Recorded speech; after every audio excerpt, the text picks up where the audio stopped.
Okay guys, meron tayong Whirlpool dito na papalitan natin ng gearbox, no. So tinanggal natin yung pulsator guys, tapos tanggalin din natin yung lock ng drum guys kapag tayo ay nagpalit ng gearbox, no. So ito guys yung pulsator niya. I-match muna natin, isukat muna natin yung ipapalit natin kung kasya. Ayan. So pasok naman siya guys, yan. So ibig sabihin tama yung gearbox na nabili natin, no, or yung dala natin na gearbox, no. So ang gagawin natin guys, tanggalin natin yung lock ng drum, no. Ito, 4 guys na number 10 ang kailangan nyo dyan buksan, no. 4 na bolts, number 10 yung sukat guys, no. Yan. So kailangan natin kasi tanggalin yan kasi nakakonect dyan yung gearbox, no. So ito ay magpapalit tayo ng gearbox guys, kasi ang problema ng washing machine na ito guys, wala nang reverse, no. Hindi na siya nagre-reverse, no. Pinasok na ng tubig yung loob ng gearbox, kaya papalitan na natin. Hindi siya kayang repairin. Yung mga ganito kasing gearbox guys, disposable, no.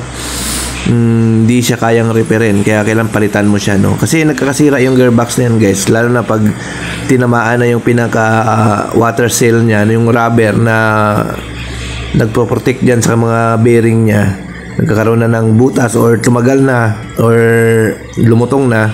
So papasok na yung tubig, no, hanggang tatagos na yan siya sa gearbox, no. So makikita nyo guys yung indication yan sa ilalim, nagpuputik na yung ilalim ng washing nyo. So doon yung malaman na nagli-leak na yan. So yun na yung time na kailangan nyo na magpalit ng gearbox, no. So dito guys makikita nyo yan sa ilalim niya, sa gearbox. Makikita mo kinakalawang na yung gearbox nyo, no. So yun po ang indication na may leak na yung gearbox nyo guys, pag mayroon na siyang leak, no, dito sa dulo ng may pulley area, no. So mamaya makikita nyo po pag nakalas na natin, no. So ayan. So nandito pala tayo ngayon sa San Jose Village to, no. Binyan, Laguna. Santa Rosa, Laguna, no. Ayan. So ito guys, ayan, kung mapansin nyo guys, kinalawang na siya, ayan, no. Ito guys, indication to na nagkaroon na siya ng leakage, no. Ayan, no. Yung bolts, pinasok na siya ng kalawang. Ayan. So indication po yan guys na nagkaroon na siya ng leakage. So kasi dapat hindi yan nagkakalawang yan guys, no. Ayan, kakalawangin lang yan siya guys kapag nagkaroon na ng leak yung gearbox nyo. Ayan.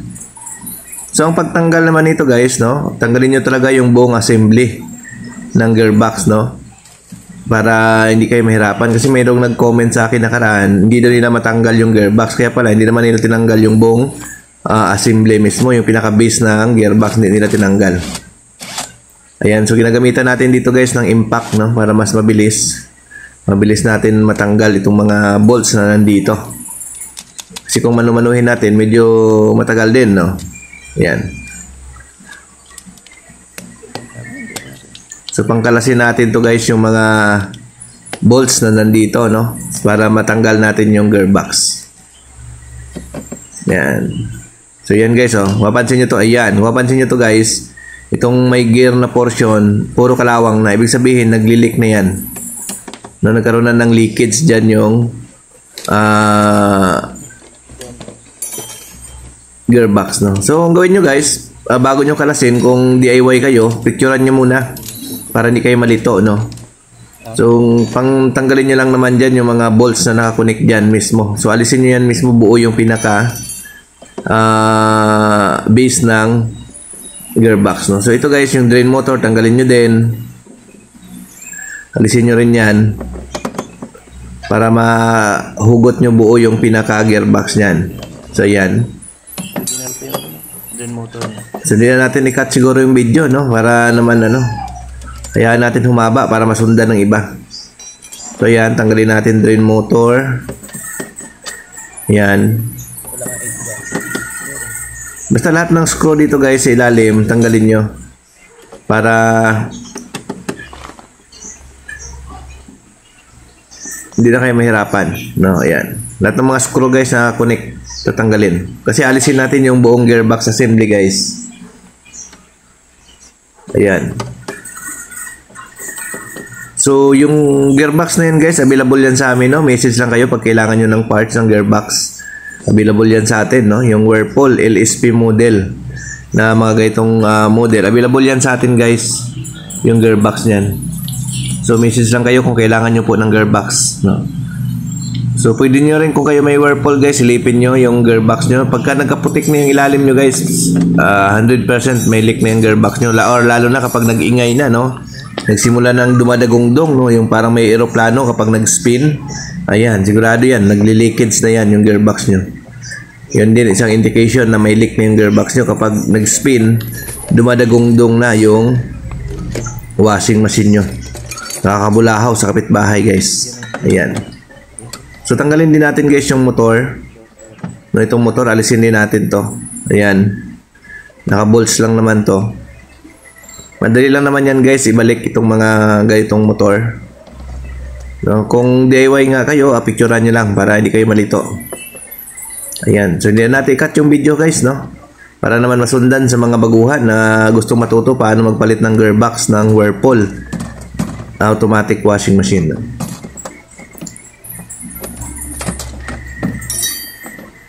Ayan, so alisin lang natin to, yung pinaka-motor.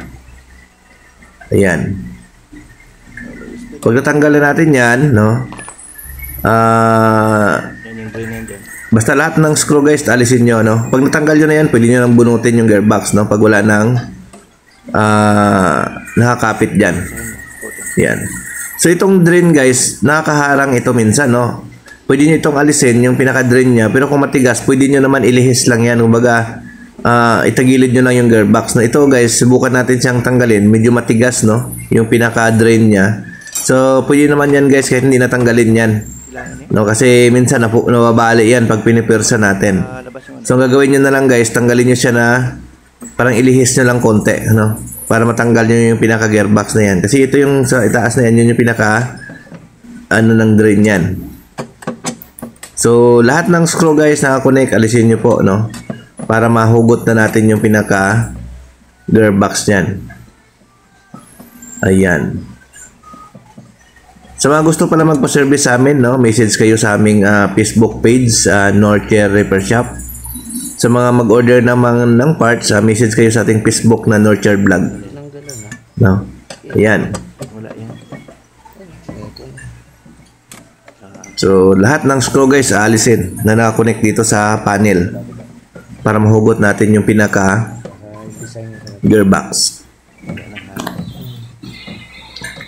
Ayan. So, nagsiservice pala kami ng Cavite, Laguna, Batangas guys, no? So, hindi lang automatic washing machine yung ginagawa natin. Gumagawa rin kami ng mga aircon at iba pang appliance. Ayan. So, ang home base natin is Santa Rosa, Laguna. So, nandito po yung home base natin. Ayan. So, matagal ang pag-unscrew, no? Ayan.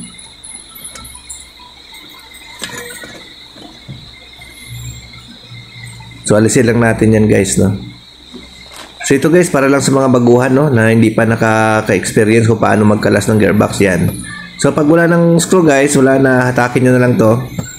Yan. Pag wala ng nakakapit na screw, bunutin nyo na. No, yan. So, kaya sa medyo matigas, guys, nakasarang kasi yung pinaka-drain valve dito, no? Ayan, no? Ito yung drain na nakaharang. So, ang gawin nyo, guys, iangat nyo lang konti, tapos ilihis nyo lang yan yung pinaka gearbox, no? Pero kung matanggal nyo yung pinaka-drain nya, mas mabilis yun siyang mahugot, no? Mas mabilis siya. Mabilis siyang hatakin kung natanggal na itong pinaka-drain nya. Pero dahil matigas, no? Hindi natin siya mapilit. Baka mabasag kasi. Lalong tatagal yung gawa natin. Ililihis na lang natin, no? Tiyagain na lang natin na hugutin yung pinaka-gearbox, no? Yan. So, inuhugot lang naman to guys, actually yan. Mas mabilis nga siya kung wala na yung drain valve na yan. Kasi nakaharang yan dyan, guys, no?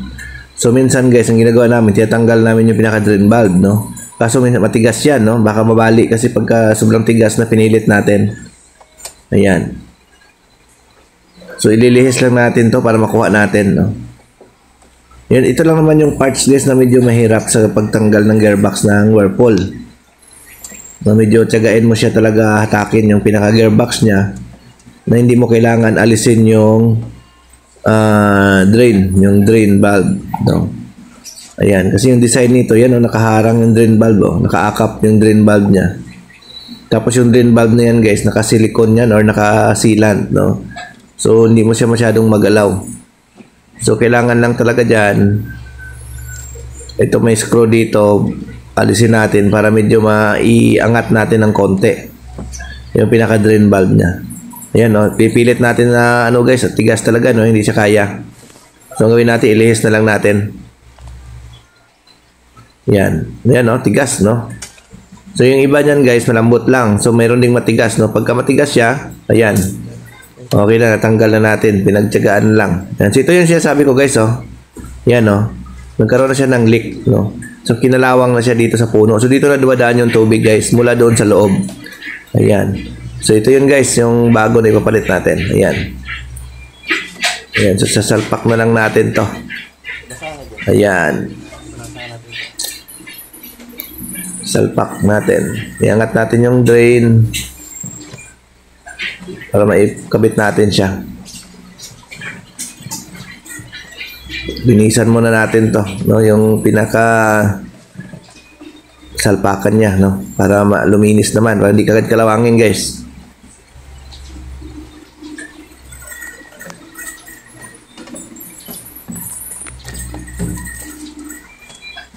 Yan. So, salpak na natin yung bago.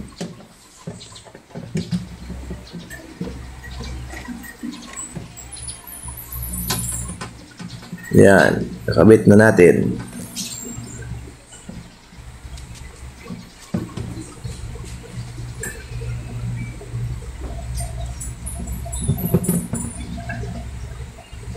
Ayan. So, ganun lang naman guys, no? Pagkabit nito, paano nito tanggal, ganun na din yung pagkabit. Tapos ibalik nyo na rin yung mga screw pagka naikabit nyo na. Ayan, mamount lang natin. Medyo matagal din guys, no, magkabit ng gearbox, no? Kaya medyo may cost din talaga yung pagkabit ng gearbox ng washing machine, no? Ayan, so naibalik na natin guys. Lalagyan na natin yung mga screw nito, no? Ayan. So kung paano siya tinanggal, ganun lang din naman siya ibalik, no? So, ayan. So, ibalik na natin yung mga screw nito guys.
So yan, tapos na natin ikabit guys, no. So ganoon lang guys, no, pagkabit ng gearbox, no, madali lang, no. So ganoon lang naman siya guys. Tapos na, ibalik na natin to yung mga nandito sa loob. Ayan. Ilock na natin yung sa drum. Yan. So pagkatapos na natin may lock yan guys, may kabit na natin, no. Okay na ito, no. So ayan. So ibalik na natin yung lock. Yan. Ganoon din yung pulsator, babalik na natin. Ayan. So, ayan guys, okay na ito guys, no? Ayan. So, ganoon lang po guys, kasimple ang pagkabit ng gearbox. Okay ba? Guys, thank you. Bye-bye.